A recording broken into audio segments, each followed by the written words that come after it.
Hi అండి, నమస్తే. ఈ గెటప్స్ మేము తిరుచానూరు రథసప్తమికి కోలాటం వేసామండి. 3 వాహనాలకేసాము. మరి వాహనాలతో వేసాం కాబట్టి మేము అక్కడ వీడియోస్ అయితే తీసుకోలేకపోయాము.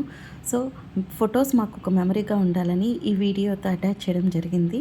మరి దానికి ముందు మేము ముక్కోటికి మా ఊర్లోని నరసింహస్వామి గుడిలో కోలాటం వేసామండి. ఆ వీడియోకి ఈ ఫొటోస్ అయితే అటాచ్ చేస్తున్నాము. మరి ఆ పాట వేడుకొందామా వేడుకొందామా